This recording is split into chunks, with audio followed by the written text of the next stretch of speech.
I know that math that is under everything and in all of us and in the sky and in all things that we do was created by something.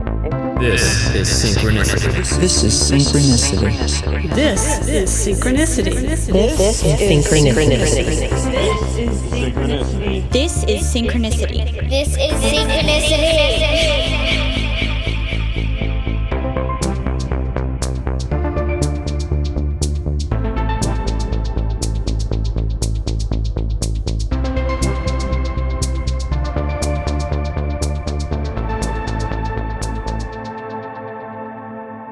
Welcome to episode 93 of Synchronicity. My guest this week is comedian, cannabis pro, general awesome person, Adrienne Airhart. So let's talk about Adrienne. Let's talk about weed. Let's talk about aliens. And let's talk about comedy. Two of those things I am abundantly interested in. I'll let you figure out which two it is. No, I'll tell you. It's marijuana and it's comedy. I love those two topics. I'm fascinated by comedians. Great, you've heard the promo for it on the show, The Tao of Comedy. They really are kind of sages. They're hidden sages. The ability to kind of be introspective and cast an eye out at culture, and to be able to do that with levity, even if their own lives aren't particularly light. They may be depressed people, but the ability to do that is a particular type of alchemy that I think is incredibly important, which is why so many people love comedians and laughing. And recently, Alexis and I have been going to sleep at night listening to stand-up comedy just because we like to do it, and it's hilarious, and it makes you feel good as you're going to sleep. So there really is a connection between comedians and this mystical, transcendent mystery of what's going on. I identify very much with the archetype of the trickster. And one of the key aspects of the trickster is that you can't really pin down. Once there's rules and regulations and institutions and dogma, you can't really pin down exactly what's going on with the trickster. They will subvert that. They'll find a way to disrupt that. And I think that's cool, to be honest. I think if you get too rigid about certain things, that's when this weird ego stuff tends to prey. And that can be something that's not really effective for us individually or collectively. So I don't know how I got on that rant, but I think comedy is fucking awesome. I also was just listening on to last week's guest. Duncan had Dean Del Rey on, and this is a guy who started his comedy career, I think in his 40s, which is a testament to a lot of people think, like, if you're not a comedian in your 30s or 40s, that you don't have the ability to do it. You should try to do it. I think that's really cool. I've often thrown around ideas just with friends of mine, writing this, doing that, something comedy. I'm going to give those a shot, because why the fuck not? And if you think, you have something that can make people laugh and it makes people feel good, why wouldn't you want to share that with the world? So if you happen to be listening and you think you can do that, do it. Fucking do it. Get in touch with me. We'll do it. We'll write some funny shit. Now, you actually have to have a good sense of humor. That's it's predicated on that, of course. But you'll hear Adrienne talk about this in this episode. Also, a big topic we talk about is marijuana, cannabis. I haven't really latched on to the lexicon of what we're supposed to call it at this point. But cannabis, weed, that's my jam. As you know, if you're a regular listener of the podcast, and it's not just because I like to get high and want to feel fucked up or want to escape my life. And we talk specifically about using weed in a mindful way, and also being aware of some of the pitfalls that can happen when you use a plant like marijuana. So there's a really in-depth discussion. Adrienne is doing a wonderful job of kind of normalizing. I like talk about MindPod Network, somewhat normalizing spirituality in a way that is digestible for people, so it's not so weird and kind of foreign. Adrienne is doing that in the marijuana field, the cannabis industry, and that's fucking awesome. And we also get into a whole little rant about, idea about, women getting empowered, especially in the cannabis industry, which can be a male-dominated world. And I think it's fucking awesome. And finally, I don't know why I'm previewing the whole fucking episode. I guess I'm looking at the title. I'm like, yeah, this is a pretty sweet conversation. We talk about aliens, because I don't know what the fuck is going on with aliens. I have not had an alien encounter. I guess in dreams, maybe I have, but not in real life in 3D reality. I know people who have. Jennifer Sodini, right? Previous guest, told me a crazy story, which I 100% believe. There's no doubt in my mind that she experienced that. I haven't had the experience.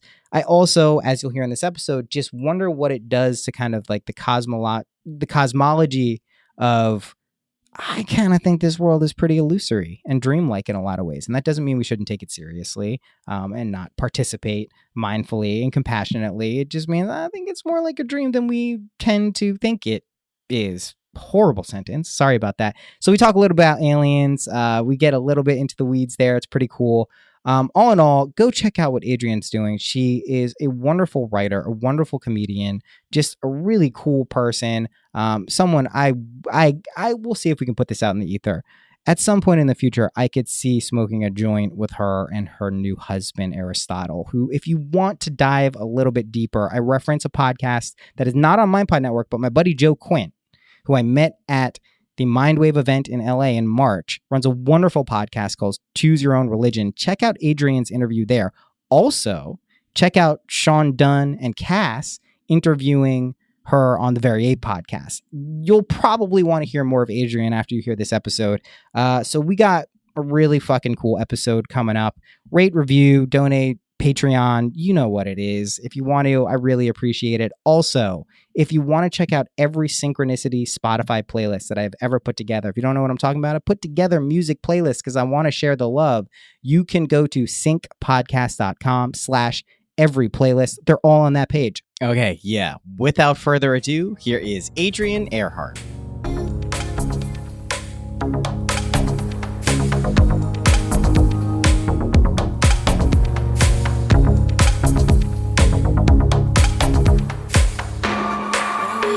It's thank you for doing this on a weekend too. I totally appreciate the day job thing, and weekends are also precious time. So I really appreciate it. No worries. Happy to chat. Yeah. So I mean, I figure we can just get started. I was jotting down. So I was actually listening to your appearance on Joe Quint's show, Choose Your Own Religion.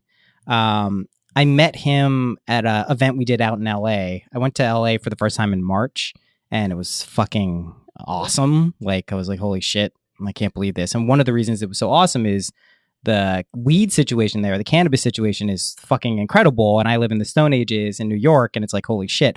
But on this episode, I was just jotting down things. I'm like, oh, we could talk about that. Oh, we could talk about that. Oh, we could talk about that. So there's plenty of places to start. But I thought a really cool one would be is if you could maybe say a little bit about your hat as a cannabis pro and what that means, and kind of your affinity for it, because it is one of my favorite things in life for so many reasons, and not just because I like to get high. It's that happens to be one of them, but there's a lot of reasons. So maybe we could start there and just see where it takes us. Okay. Cool. It is cannabis is a very nebular field, so people are just kind of plucking titles from the galaxy, if you will, to just to basically tell people, like, I can speak about cannabis with knowledge. I'm not just like, yo, smell this dank. Like, I know about the structure, the molecular structure, the legislation, the growing process. I mean, I was a bud tender in the shops.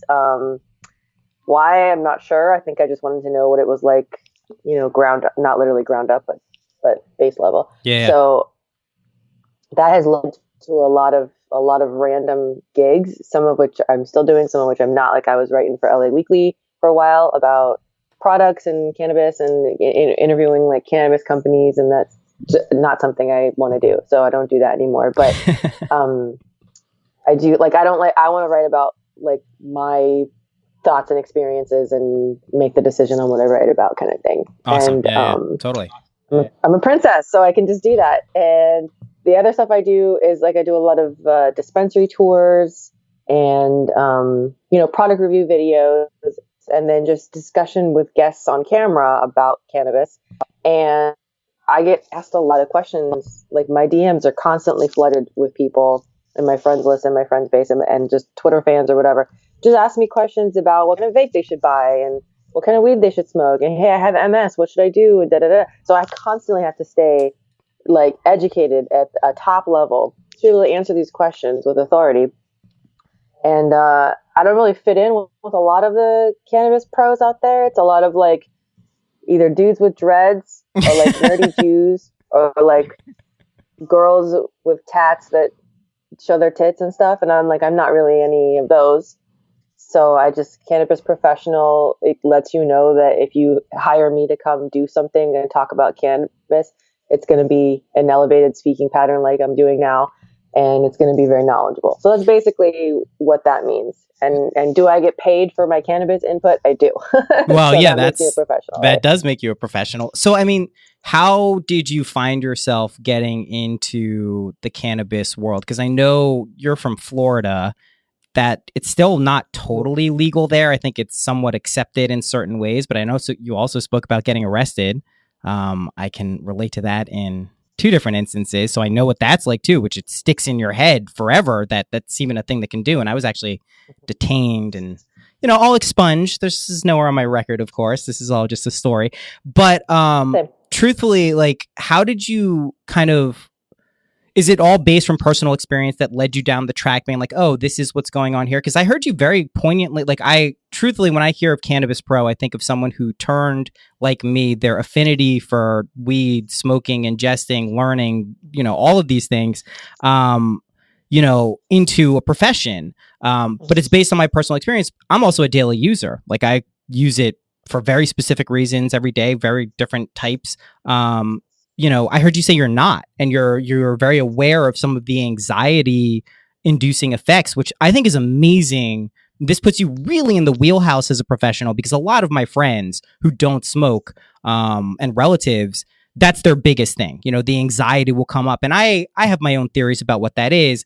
I'm not particularly comforting my thoughts on that. You know what I mean? And I'm like, well, I used to get them too. I kind of push through that shit. And if they pop up, I try to identify what's me and what's not.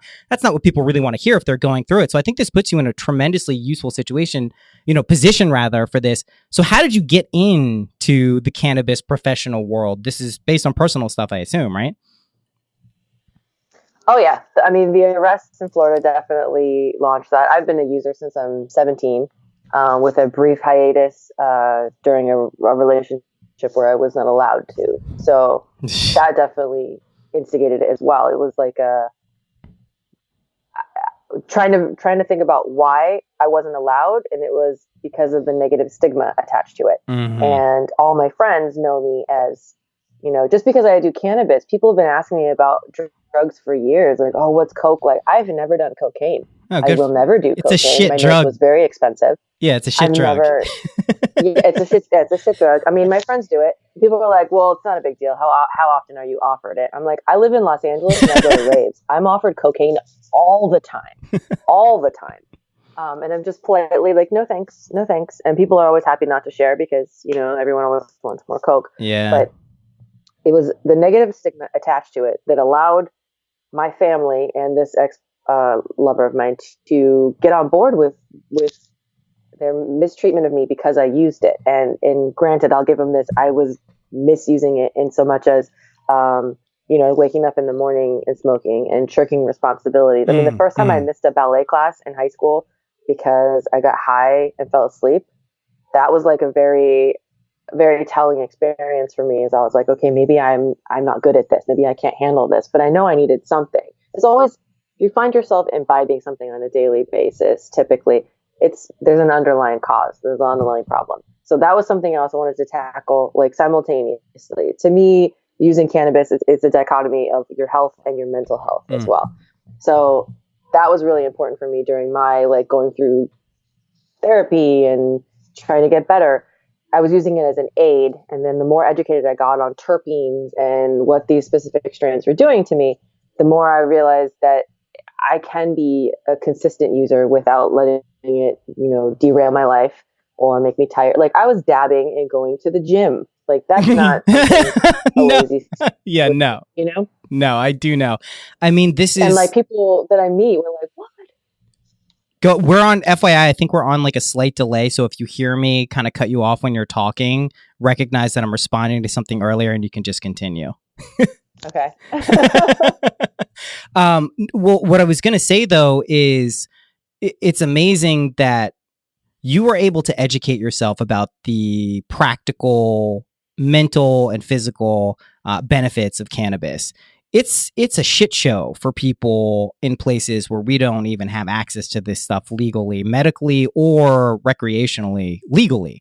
It's a shit show. You learn over the years as someone who can kind of navigate the world. And, I think one of the great things about cannabis in general is that it's a magnifier. It magnifies almost anything that's going on. Different strains have different effects, but this will magnify whatever the fuck is going on, including internal states. So in that way, it can be a total positive guide for a lot of people. But if you're just, if you're taking a huge fucking dab of some kush or some heavy indica and then trying to go do some shit, you're going to think weed sucks. You're going to be like, oh my God, this is the worst possible thing I could ever do. So it's interesting, like we're in this like you said, it's nebulous. It's this weird place where parts of the country are slowly adapting and kind of integrating cannabis consciousness and all of these things. And there's a whole other element that's going on there. But then some of us are just stuck in these places where, like, not only do we not have the knowledge, or really, we have the internet, so access to some of the knowledge, but we don't have the legal access to this stuff, whether it's CBD. I have people who've gotten arrested in my life who I know for CBD, for selling like 0.2% THC CBD in a head shop, everything seized, everything taken away. Like he was on my podcast. He's in the cannabis industry, just like a shit show. So it's crazy that like we're in this place where there's people who are not like this. Let me just collect my thoughts and say this about what you're doing here.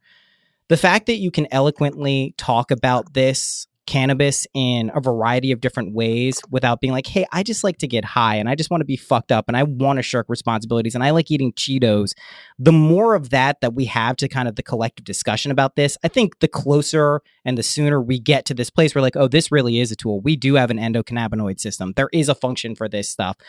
So I just, I'm commending you and thanking you and just really appreciating that there are people like you out there doing this, and also who aren't fitting into this stereotypical, as a Jew with dreadlocks at one point in my life, and as a nerdy Jew probably for the rest of my life. I totally fucking get it. I totally fucking get it. So it's cool that we have this kind of broader spectrum of people entering the space, which to me is like, that's what it's all about. It's not like you guys weren't there, but now you have voices and they're being accepted, and you can say, hey, I'm a cannabis bro. This is what it means. And it's not just like, I want to get fucked up. I think that's fucking awesome.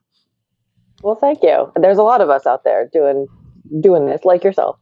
And it's challenging. And the most challenging part is to just keep as educated as possible so that when people ask questions, you know the answer and you're able to give, legal as well. By the way, Florida, they're opening dispensaries there soon. My best friend has MS and it lives in Florida and is very excited to be getting some help finally. That's awesome. So I'm really happy about that. Good. Way to come in 6 years too late, Florida. Yeah, opioids. Yeah, Jesus. It's fucking crazy. Also, what helps is that I do psychedelics, and I think that gives me some street cred in the psychedelic community, as well as which cannabis is definitely part. And also, just I'm back to being that drug guru. I'm finally that drug guru that people think I am. And the thing is, when you go through the anxiety trip that is too much mushrooms,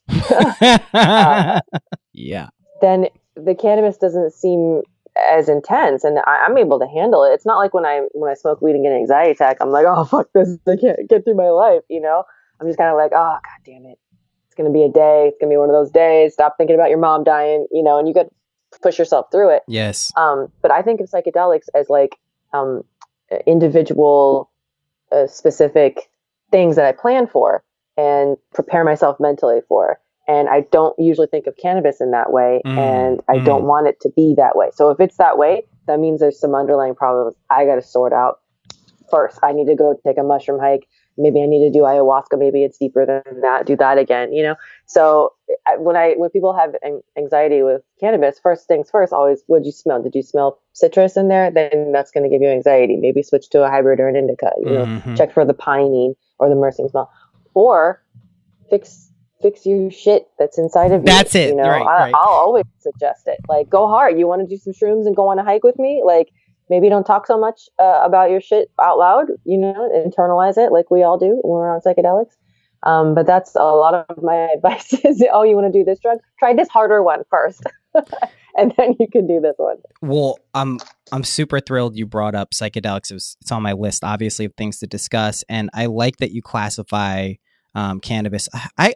I call weed because it's what I grew up with, but I don't want it to be pejorative because as someone who just started a garden in my backyard and I have to weed all the time, like it's a beautiful, lovely plant. I don't want to be pejorative. And I say that for myself as much as anything else. I haven't latched on to the vernacular of that kind of takes this into the more esteemed ground. I love the plant. It's clearly a psychedelic. As someone who's made their own THC infused coconut oil for years, and has to be the first test subject, I can say, it happened a couple of weeks ago. That's the highest I've ever been in my entire life. I mean, that's really saying something. And my experience was fractals, going into kind of this hypnagogic in-between state between dreaming and real life, which is why I think cannabis ultimately is a dream suppressant. I think it kind of merges those liminal boundaries, which is why a lot of people who smoke regularly, if they stop for a little bit, the dreams come flooding back because there's more of the separation. Just my hypothesis. But anyway, it's definitely a psychedelic. And to classify it as such, maybe seems inappropriate or a little off at first because of the ways that some of us use it. But it is like it totally is. I try to you said something very, very important, which I also try to remind myself and many people who use any substance, psychoactive substance, even if it's coffee, whatever it is if you're doing something daily, you should be reminding yourself and re-engaging with the reason and purpose behind that, why you're doing it. Because if you're not, you may just be using it as a tool that's pushing something else down. And when you push something else down, it'll pop up somewhere else or it'll pop up later, which, you nailed it. That was why I said some people don't like my advice with cannabis, is because when you are having these anxiety issues pop up, there's one of two things that are going on in my mind. One is these are real issues that are being surfaced up that you should deal with and approach in a mindful way. A lot of people want to retreat or push them away, and that doesn't work. The other thing is it just may be thoughts. It just may be these passing non-true thoughts. Like I have the same thing, like this last experience where I said as high as I've ever been. I remember thinking people who I know are some of my best friends, but getting a thought like, they don't like you. Those people don't like you because you did this and that was weird. And like I've been in a psychedelic and, cannabis infused state enough to know like, that's not me. Like, that's not how I think. Like, that's not my thought. So there's different ways that this can happen, but being able to kind of intuitively or over time, cumulatively navigate those waters with cannabis, I think it becomes such a wonderful tool for so many people in so many different ways. So, I mean, I love that you classify it as a psychedelic. It's something that so many people don't do, but it totally is. So, yeah, I love that. So it is. THC is a psychedelic. CBD, not so much. No, right. And that's another thing you have to talk to people about a lot. Yes. It's like, no, it's not going to, Mom, it's not going to get you high. So true. So I also, there's another area of your life that I find particularly fascinating. And this is a good segue because, we're talking about psychedelics, and I just had Duncan Trussell on, who is, one of my favorite people and is such an amazing comedian and psychedelic psychonaut. And it seems to go hand in hand that the deeper you go with psychedelics or any type of inner exploration, there seems to be this levity and playfulness that comedians can naturally tap into. It doesn't mean they're like happy-go-lucky people. Sometimes they're some of the most anxiety-ridden, depressed people, but there's this levity for very big, mysterious, kind of painful situations that seems to be kind of interwoven in a very interesting way. So I know you mentioned with the arrest. Could you actually just recap how you and your husband, your first date, and it was outside a comedy club? You weren't a comedian yet, but I would love to hear your kind of bridge from that into going into comedy, because I think it's just like such a fucking cool thing to do. Well, it's an interesting thing because I didn't really know what stand-up comedy was at all. I had a hippie mother who didn't let me watch television. And the only access to SNL I had was her very bad impersonations and things. So I didn't know why I said this, but I would be making copies. I had no idea where it came from, but like I know my mom used to say it. So, and I used to do this thing called the Funny Show for my cousins who are Norwegian. and it would just be, I was basically babysitting, but I would just be running bits on them for like a couple hours, and they'd just be dying laughing.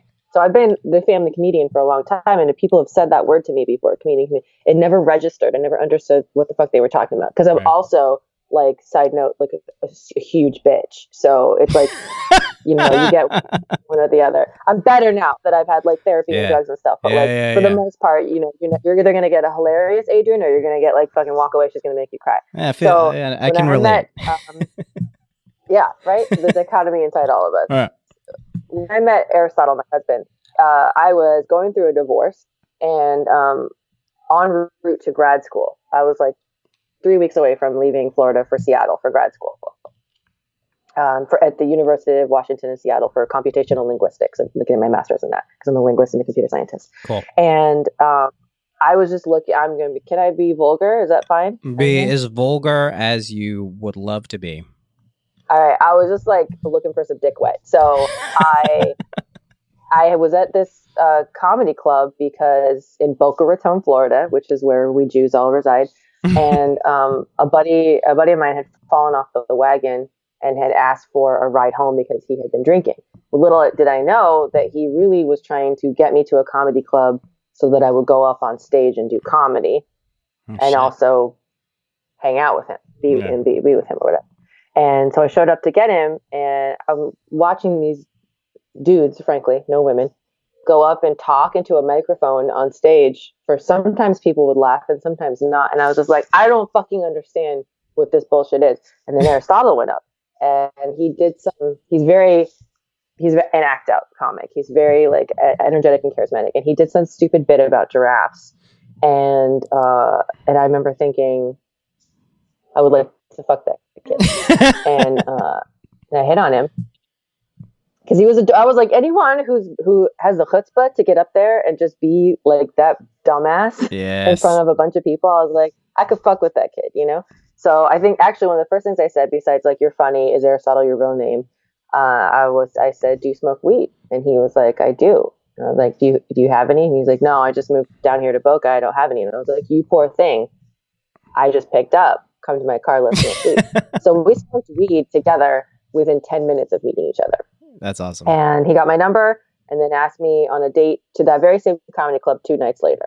So we celebrate the first night we met as our anniversary because it was it for like the minute I met him, and that was it, Right. And it was supposed to be casual. So, he took me to a dinner and then this comedy club to watch a friend of ours get roasted. I know her now. I didn't know her then. And watching these comedians actually do well, because it was a crowd of people who knew the girl that was leaving and all the comics and everything. And I was like, oh, wow, maybe I could fuck with this. And then I started hanging out. I got arrested that night. And it was behind that very same comedy club because we were smoking weed in the car. I don't know why that's a thing that we do. If we had just gone for a walk, right, like we probably would have been fine, Yeah. But you want some privacy or whatever. Smoking in the car, and then the little knock on the window, and I'm literally like pipe in hand, roll the window down, and I'm like there's no, and I just like, here you go. I've been thrown in cuffs in Florida probably 11 times before that. It's just a thing that cops like to do. They like to scare the kids. And I kind of thought this was going to be another one of those times, but the cop was training a rookie. Mm-hmm. So he had to follow the steps, go by the book. He asked me where my weed was. I told him. He asked me if it was Aristotle's. I said, no, it's mine. I didn't throw him under the bus, which Aristotle mentioned in our wedding vows as one of the ways he knew I was a down-ass bitch. Yeah. And, I got taken out of the car, and they asked me what are you doing with your life? I was like, well, I'm on my way to grad school. And they were like, you can't smoke weed in grad school. And I was like, I for sure can. And then they asked him, and they were like, what are you trying to do? And he's like, I'm trying to be a comedian. And they were like, well, don't get caught smoking weed, dummy. And I was like, that's not fair. I feel like if it was 2 dudes, they wouldn't have said that to me. They're just there's a stigma about girls doing drugs or whatever. So they let me out on my own recognizance and let me drive home and go home. And I went to his place and we fucked on the first date because, well, it's a nice bonding experience. Yeah, that's a good bonding experience. I'm saying, yes. And that's what I wanted from him. Right. I was like, I'm leaving in 3 weeks, to get this 22-year-old dick. I'm 5 years older than him. So that was a little treat for myself, And then it turns out I had to go to court and take a class and fucking all this bullshit. And I had to defer my acceptance to grad school. So I ended up staying. And as a result, I was like telling Aristotle, I was like, hey, I'm going to be staying here. You want to keep fucking? We totally don't have to. Like, I have hella dudes, you know? And he was like, yeah, no, let's keep fucking. Exclusively, please. And I was like, okay, cool. So then I would hang out with him at Mike's just to be there at night hanging out. And I had a late job. I think I was managing a kosher yogurt shop at the time while I was getting my second degree. Cool. So I was like, I would come home, you know, come to a Mike late at night smelling like candy and yogurt. Every man's dream, really. And I just started going up. Like, people were just like, hey, you're killing it in conversation. Go on up and do this. So when I started, I was awful, as most of us are. I was awful for probably a solid 2 years. And, you know, we fell in love and moved in together and moved out here together. And I still am doing comedy for some reason. I don't know how that happened. And it got dark for a while. When you start to realize that you have a captive audience listening to everything you're saying, and you can talk about shit that you couldn't talk about with people before, it's like you get like drunk on the power of people listening to you. So it was really dark for a really long time, and kind of funny, but mostly just like gasp worthy shit. Like what? Can you give me an example? Like I had a very abusive stepfather. Okay. And I didn't ever talk about it my whole life with anyone, because if you try to bring it up with your, you know, friends or whatever, they either just can't fucking understand, they don't want to talk about it with you, or they try to one up you with like, my dad pushed my mom one time, and you're like, oh my God, did he strangle her with the blood? Like, you know, you can't, what are you doing right now? Yeah. So that was something that was like repressed, that I wasn't allowed to talk about really. And in my family, we tried to just blow past it. And that was the wrong move. That was the thing that made me smoke weed every day, was pushing that down. So talking about that, first of all, comedians are the most fucked up people you'll ever meet in your life, but like introspective and wanting to discuss. And there's a sense of solidarity in the community that is just overwhelming. And realizing that I could just bring up casually in conversation, you know, shit like, oh, I don't like his mustache, it looks like my abusive stepdad. And someone to be like, oh, I could see that, he totally has stepdad vibes. And they just go with it. Right. And you're like, wow, we can make this shit funny, you know? And then it started to get funnier. And then I did ayahuasca, and then I did mushrooms, and then I did acid. I do acid probably weekly, microdose of acid weekly. And it gets easier to talk about it. It doesn't upset me, which doesn't make it come out angry. And now I can joke about this shit. And like, my act has changed considerably in the last year. I mean, I'm still a little dark, but it is not that like, oh God, like people don't hug me after my set anymore. You know, it's like a happy experience. And if I hadn't been doing comedy / therapy, that's what I call my comedy, and drugs at the same time, I don't think I would have gotten there. Like, there's comics who are still just so dark and disturbed on stage, and they want you to feel the hurt with them, and you don't ever get to that laughing point. And I think I'm finally getting there in my comedy. Well, it took a long time. I mean, that's fucking, you touched on a lot of things, and we'll definitely get to microdosing. I'm just wrapping up a 3-month, every 4th day microdosing LSD, and it's been one of the biggest and most profound changes in my entire life. And I'm well versed with macro dosing and all that stuff. But I want to touch on this comedy stuff because this is fucking awesome. What you're basically describing is comedy is alchemy, right? You're finding a vehicle for transmuting these very intense shit that we didn't ask for, just to be clear, as people in the world. We don't ask for abusive step parents. We don't ask for repression and anger issues. We don't ask for, you know, all of the things that any of us are dealing with. They can be environmental. They could be karmic. There's so many different ways to look at it. Nevertheless, they're there. We deal with them. We suffer. Having some type of vehicle that you obviously learned, you can go very dark with it when it starts coming up, but then can use it to kind of process and kind of turn something very kind of sticky, under the covers, not to be seen, bring it out and make it, people laugh about it. That's the best type of comedy. And I think most comedians are doing that a lot of the time. Some of them are more aware of it. Some are more aware of that this is actually like a functional service that we're providing for people I don't want to use the word spiritual, but on another level, on something that's just not this like, hey, let's go laugh and have a good time. There is some other process that's going there that I've had the benefit of noticing that from a lot of different worlds, whether it's comedy, music. You mentioned the rave scene. That's what I grew up. I grew up with the rave scene in Washington, D.C., and then in Boston, and then in the city. I'm seeing all of these different worlds slowly start to coalesce into this one kind of unified approach of what the fuck is going on here.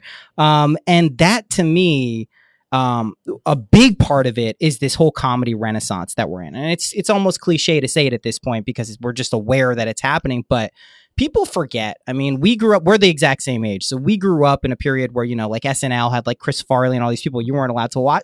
I don't think you were allowed to watch that stuff, but this was that was it. That was like people loved SNL. There wasn't like this huge plethora of stuff happening. And now comedy, it's moving into podcasts, it's moving into other things. It is therapy. It's processing through dynamic expression, stuff we think about with other people.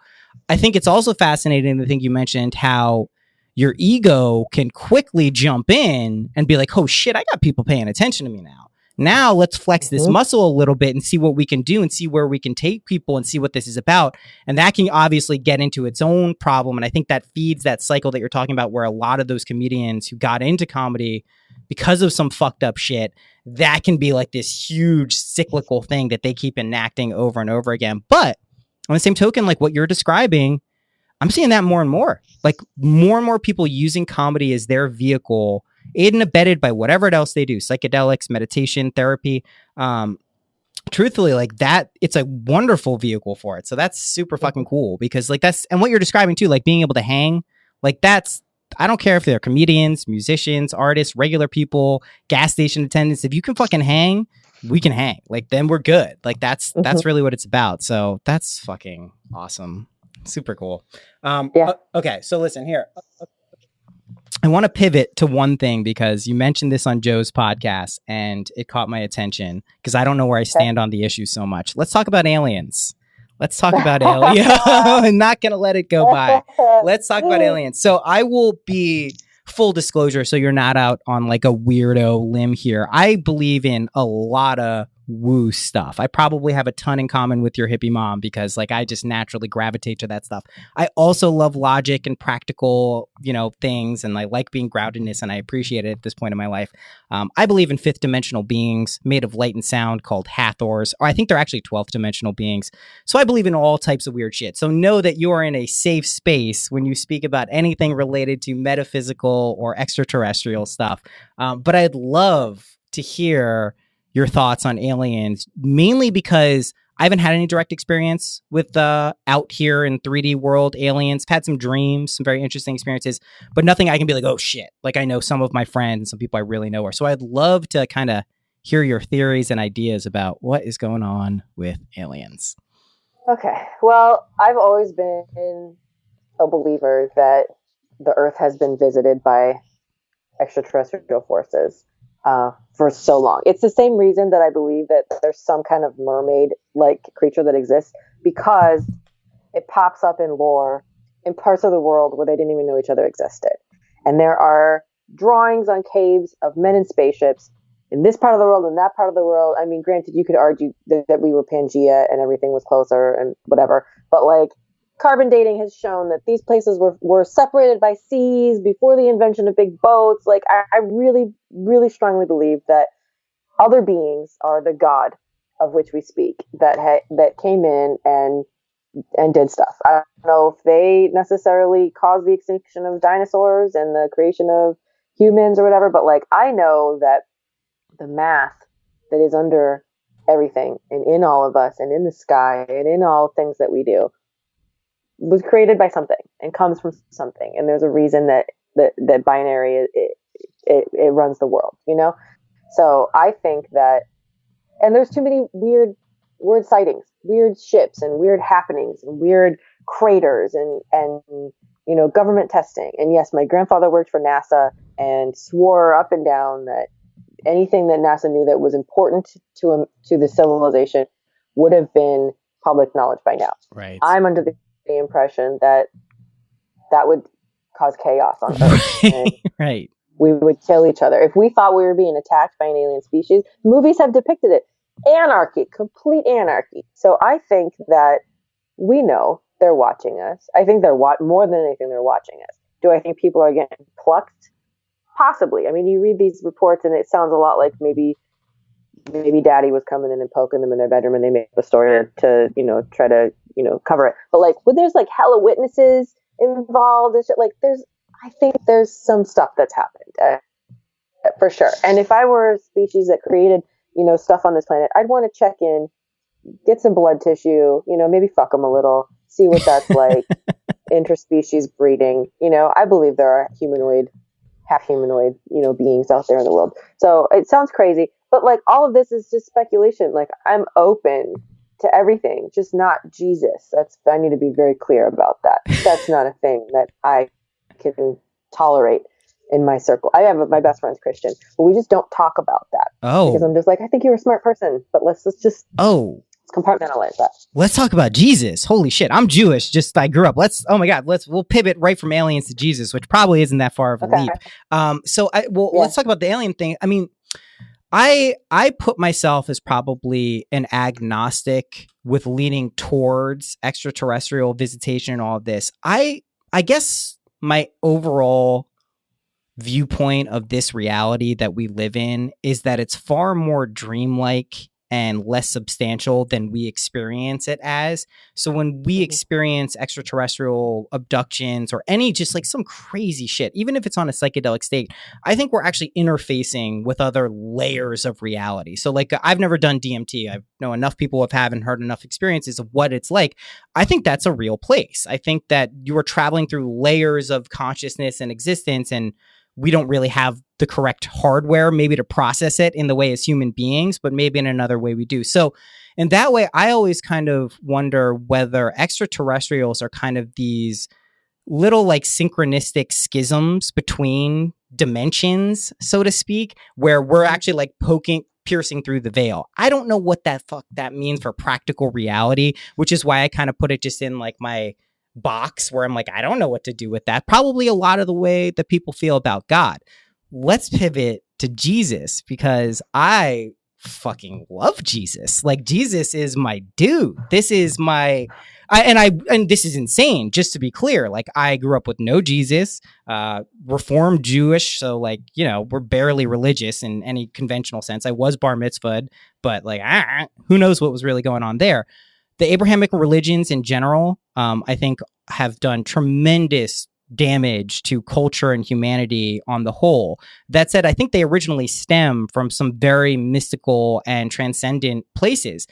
Personally, and this is a very interesting thing that, I spoke to a guy recently on this podcast about, the psychedelic gospels, this idea that Amarita muscaria, this mushroom, is found in all of these religious Christian mystic things, from the Vedas, we have Soma, all this stuff. So we think that psychedelic stuff actually is the roots of modern Christianity. So here's what I think Jesus is. Was he a guy who went around and could perform miracles, what are referred to as siddhis, if you were coming from a Vedic tradition? Maybe, I don't know. Really not the most important thing to me. I think it's possible. I think just like an autobiography of a yogi, there are people who can do magical things. If you get caught up in that, it's probably a sidetrack, but I believe it can happen. What I really think Jesus is a consciousness. And I think you hear it referred to as Christ consciousness. And this isn't that you read a book, the Bible, and do everything that's written down there. I think people wrote that.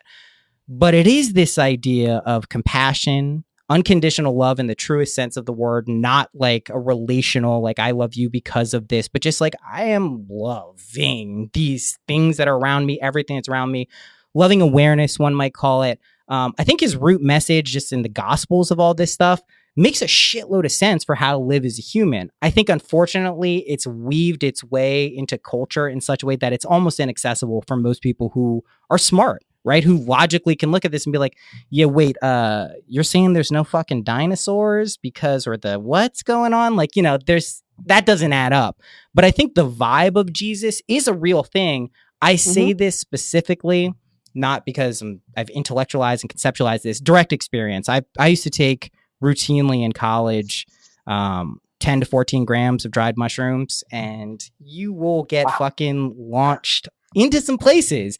And I remember after one, all I could talk about was Jesus. It was just like, I didn't know shit about Jesus, but it was a download. And it made me realize that whether it's a person, whether it's an idea, I think when Jesus said he was going to come back, I think he's back. Don't think he's coming out of the earth, blasting people with you're good, fuck you, come with me.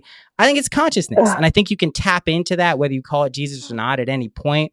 But yeah, I mean, I think it's a clear distinction between how a lot of evangelical or modern Christians might look at Jesus. But I do think it's probably, I probably believe in Jesus slightly more than aliens, only because I haven't had a direct experience. But I do think, like, I know people who have, who I know, people aren't making this shit up. It's not just like some psychological deference game with that stuff.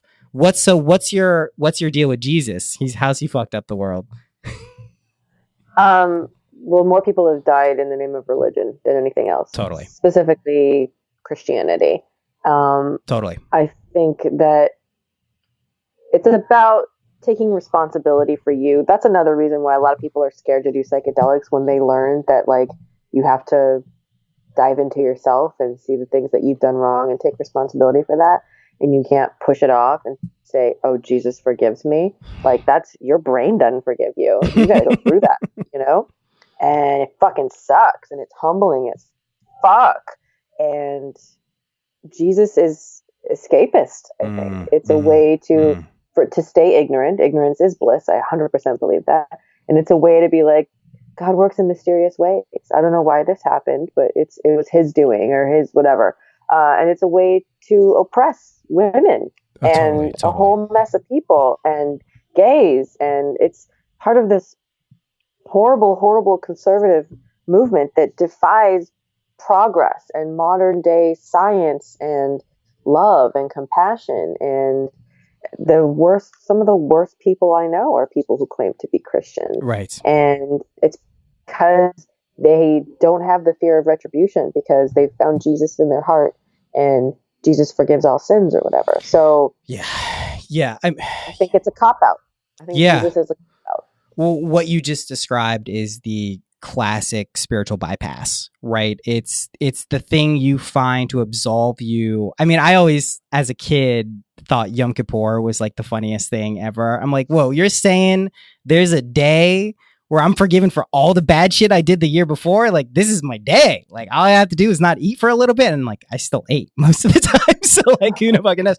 But yeah, I mean, this idea of a spiritual bypass, where you can basically do whatever you want, but there's this magical guardian above you who is going to forgive you. That's a very dangerous way. And just to be totally clear, 100% agree, especially the big three: Judaism, Christianity, and Islam. They're the worst. Part of the reason the world is so fucked up, probably the biggest reason, is the way they subjugated and oppressed women.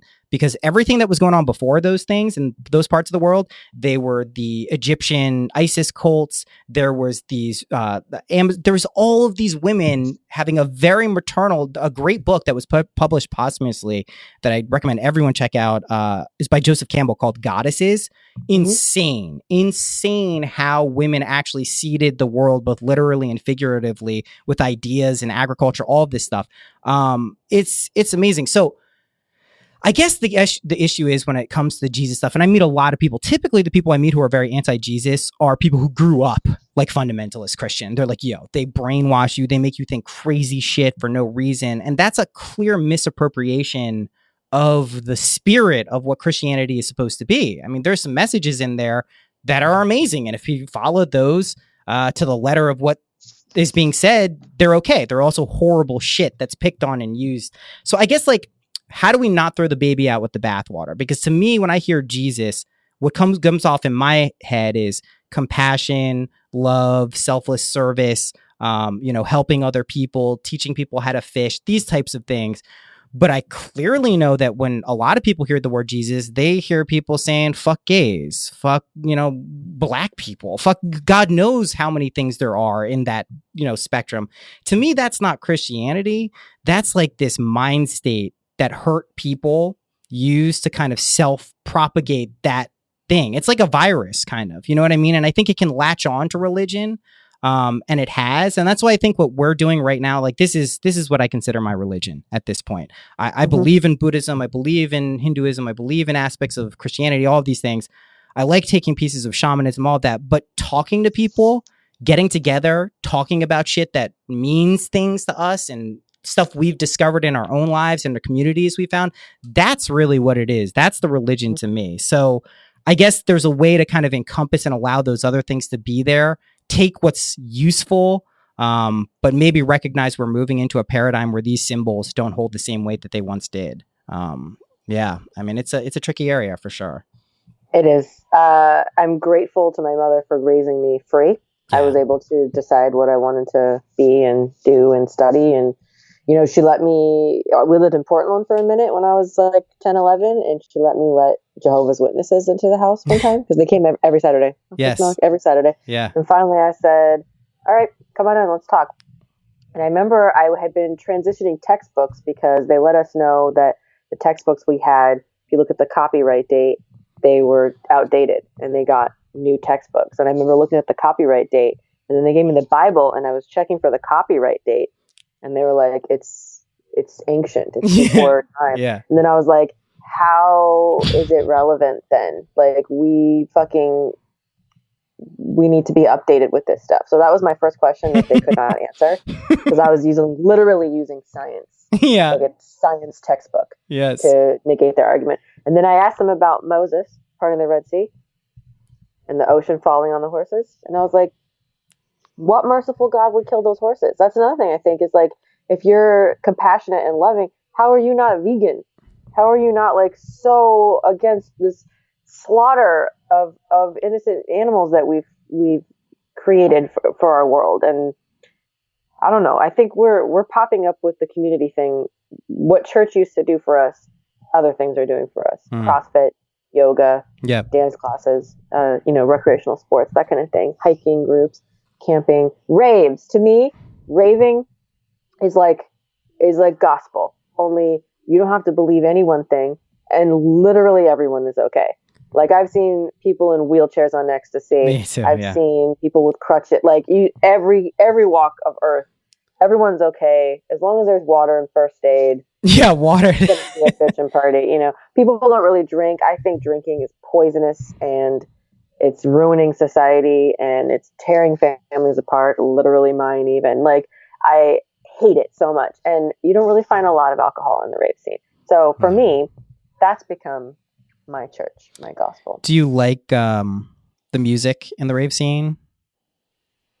Some of it. Well, I mean, I know there's a whole spectrum there. I ask because that's my jam. That's where I've lived. You know, that's where I started going. I started going to raves when I was 16. I would write for a Dutch music magazine. The internet was just starting out. It was like 1998. You know, really not a lot of stuff out there, but I found a site that reviewed club nights. And so I got a press pass for events. So I wasn't taking drugs. I clearly wasn't drinking. I didn't get the wristbands or the stamps that said I could. And I was just out till 8 a.m. You know, I'd get there at like 10 before stuff really starts. And I was just like, this is the most incredible thing I've ever experienced in my life. And I was hooked since then. This communal sense that emerges, whether you're on drugs or not, is palpable. And it is church. I mean, that's what people were doing before church was a thing. And that's why I think it resonates so much. It's so interesting. Have you been to Burning Man? No. I haven't either.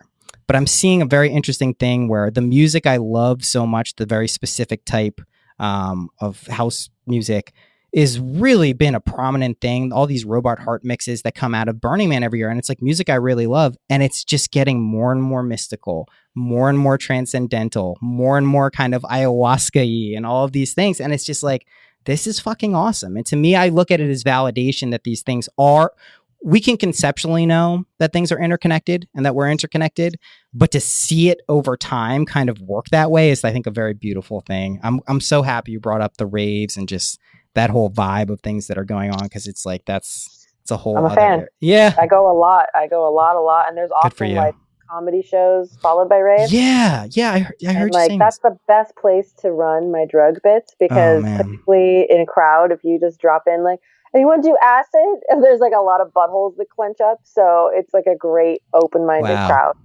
I go to a lot of raves because my husband is a DJ. So Oh, cool. he's constantly playing at these things. Fuck and it's so I hear this music all the time, a lot of EDM, a lot of house, a lot of trance, a lot of dubstep. So yeah, I would say it is definitely my jam. Lately, I've been finding myself listening to just like straight up thunderstorms to like kind of decompress and like reset my ear palette, so to speak. But yeah, I like that music, and I think that I listened to a lot of interesting talks at the MAPS event. Yes. Multidisciplinary Association for Psychedelic Studies, and there were a lot of studies that coincide with therapy on drugs with the utilization of music and visuals. So I really strongly believe that not only are raves gospel, they're therapy as well, and you leave like a better person. I hate that there are still like sexual assaults and stuff going on. Like that's a big problem. A lot of dudes love the rave scene, blah blah blah. But like I don't know, y'all don't know what it's like to be a female. Well, I mean, I can tell you this, how much this is when I used to go to club nights when I was like 18. I was listening to like progressive house music, Sasha and Digweed back then, and like there were no girls. And when I say there were no girls, maybe there's like 2 girls in a club of like 500 people. That's just how it was.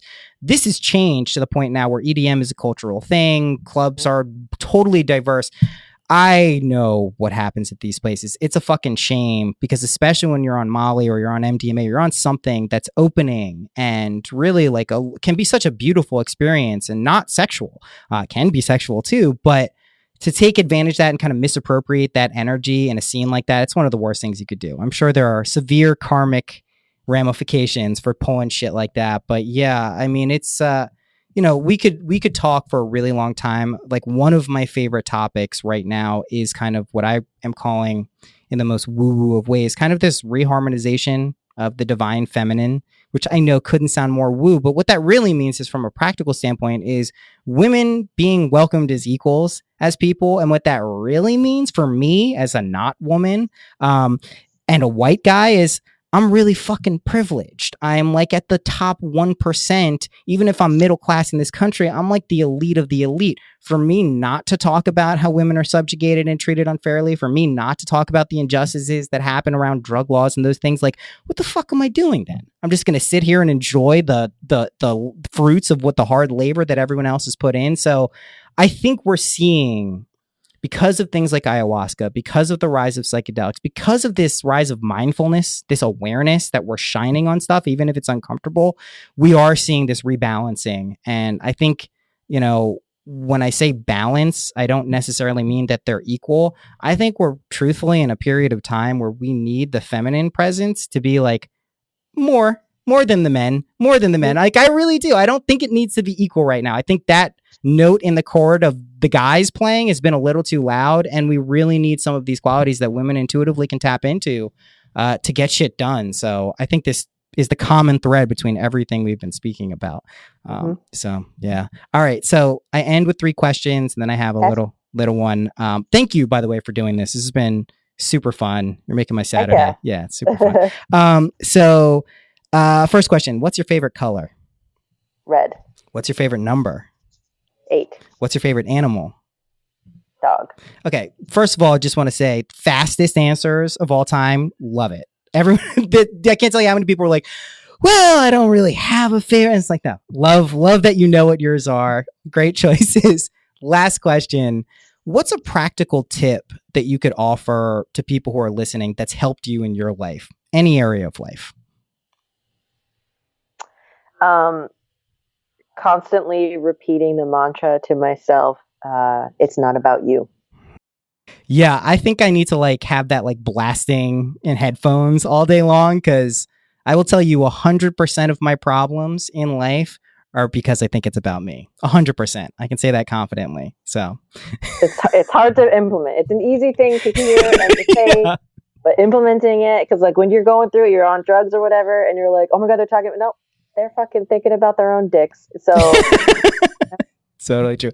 Adrienne, thank you so much. And I'll connect with you after. We'll have links to everything you're doing and anything you want to promote. But thank you so much for doing this. Thanks, dude. This was fun. All right, cool. We'll touch base soon. Bye-bye.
Thanks for listening to that episode with Adrienne. How fucking cool is she? If you want to check out more of Adrienne, check out how many times am I going to say the word check out? Listen to the episodes with Joe Quint, Choose Your Own Religion, and Sean Dunn and Cass Greener's Fairy 8 podcast, which is on MindPod Network. Great episodes. If you want to dig a little bit deeper with Adrienne, she is, like I said, super fucking cool. That's it. Thank you to everyone who has been reviewing, donating, Patreoning, all of those things, getting some nice reviews in. They warm the cockles of my heart. That's it for this week, and I will see you next week.